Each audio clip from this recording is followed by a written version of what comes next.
It's your boy Gooner in the house, back with another bang on video. Well, today's video again, we have some more news for you, some very interesting topics and points that can be discussed about, and definitely it's related to Arsenal and all the Arsenal players. Please watch the video till the end and make no mistake, subscribe to the channel and hit that bell icon so you get notifications whenever we post a video on YouTube. Well, we post 2 videos a day, and everything is all about Arsenal in this channel. So make sure you be a part of this channel, be a part of this community, and support the Indian Gooner by subscribing and letting us know whatever you guys feel about Arsenal in the comment section, and like the video if you like the video in terms of the way it is constructed. And most importantly, guys, go and vote for your roast of the week contenders. Obviously, Granit Xhaka is leading, and I hope he wins because I'm really in the mood to kill the Granit Xhaka mood, and definitely, I'm in to make a biggest video on roasting Granit Xhaka because that is one of the biggest things that I really like to do this weekend. Well, you guys have till the end of the Wednesday. You guys can definitely vote and select the roast of the week, and you can see that in my community tab. So definitely let's move on with the video for the day.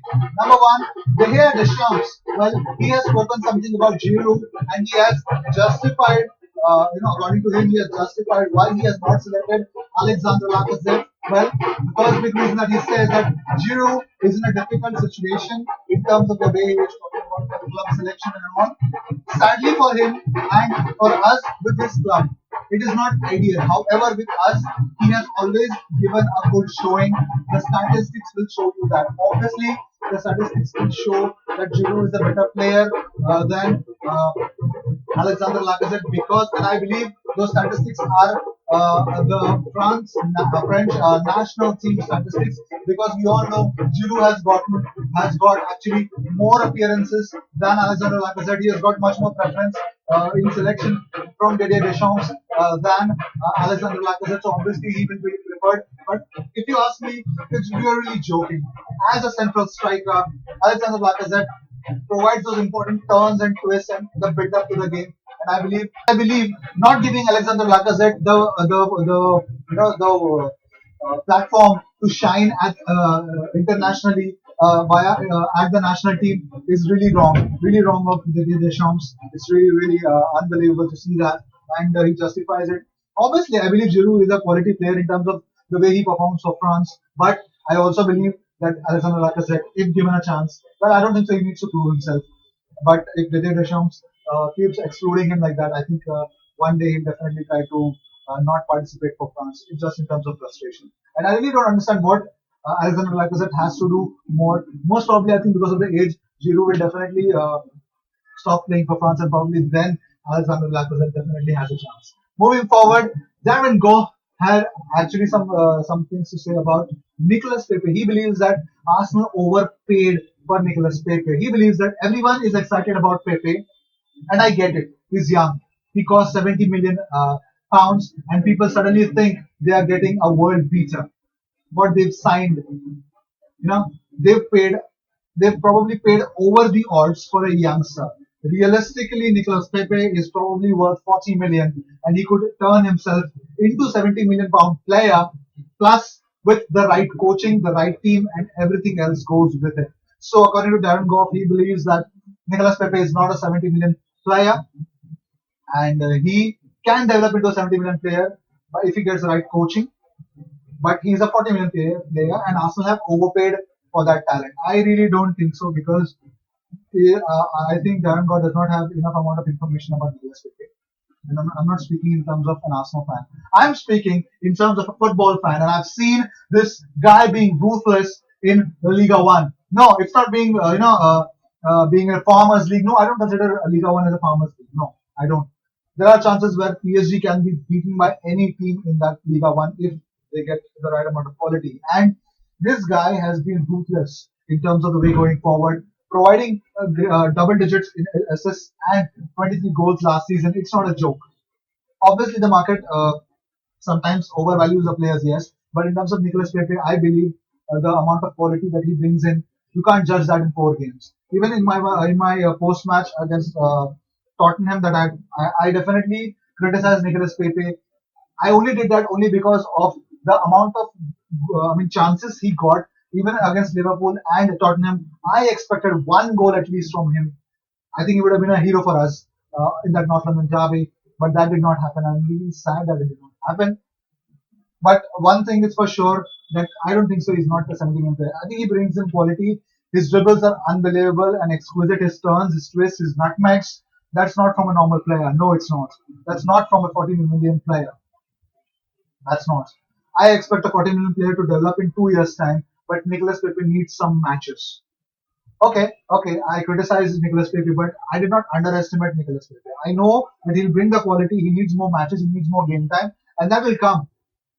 And obviously, for a guy like Nicolas Pepe to develop, he needs more game time. Not he does not deserve more bench time. So Darren Goff, your idea of Nicolas Pepe, I think the time will tell. I'll not be over exaggerating or overpowering my views on whatever this is coming, but I think you need to wait. If you believe that if he believes that Nicolas Pepe is not 72 million, I think whatever his ideas are is definitely premature because he has not seen Nicolas Pepe develop his game in the Premier League and he needs to wait. And throwing out premature suggestion is actually bread and butter for every pundit nowadays. So I don't think so, Darren Goff. I don't think so. That's all bogus what he said. And next in the line, I think Tony Cascarino has this to say. He believes that Arsenal will not finish in the top four. He believes, I think Manchester United will make it to the top four. I do. They'll get better as the season goes on. I think Leicester will make the top six, but breaking it is a massive ask from them. I certainly don't think Arsenal will make it in the top four. I think Chelsea will finish above them. So he believes Chelsea and Manchester United have the quality to finish in the top four.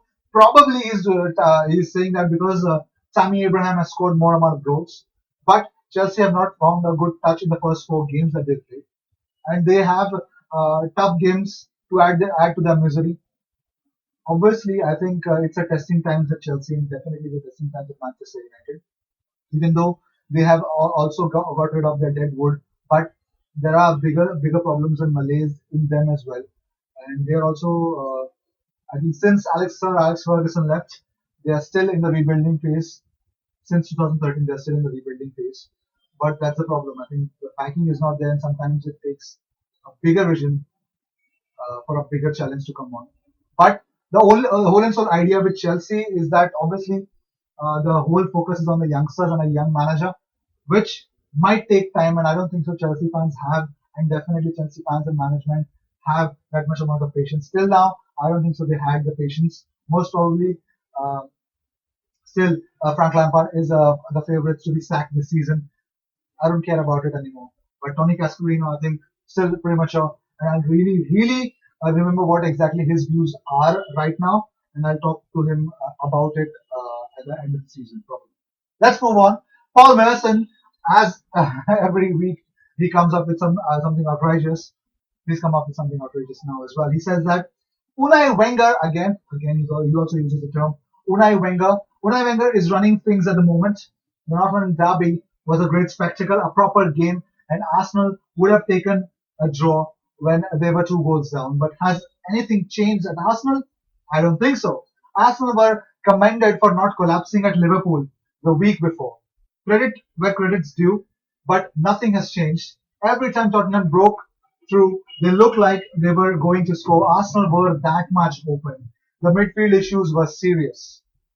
He also criticized Emery picking 3 defensive midfielders. Yes, that is a good amount of criticism. But I think Unai Emery had something to, in development. I think he expected something more from the midfield. But that did not happen in the first half. That definitely happened in the second half. It was just individual mistakes, according to me. But Paul Merson has a point here. I completely agree that it is not the fact that we need to call Unai Wenger. He's saying that because I think, according to him, Unai Emery got the tactics completely wrong in terms of his selection. But at the end of the day, he believes that nothing has changed at Arsenal. Something changed against the Liverpool. But to summarize, this is a very broad term. One person believes nothing has changed Arsenal. No, no. I think you're speaking in terms of the way it panned out against Liverpool, it panned out against Tottenham. But one big thing that Arsenal need to overturn from last season is their away form. Okay, away from obviously against Liverpool we lost, yes, but we are going away at Watford. We need to get a positive result there, and at least I think till December. Hold on, I think hold on. I think you guys definitely would get a good amount of uh, idea how exactly. I think premature statements again. Punditry is actually turning out to be more of a premature statements, premature results that they're passing on, which I don't like. And let's move on. I think Paul Merson is definitely not a person to believe in as an Arsenal fan. Obviously, the season is long enough. We can and we cannot finish at the top four. That's a different issue. But we want us to be at the top four because Unai Emery will be criticized at this season.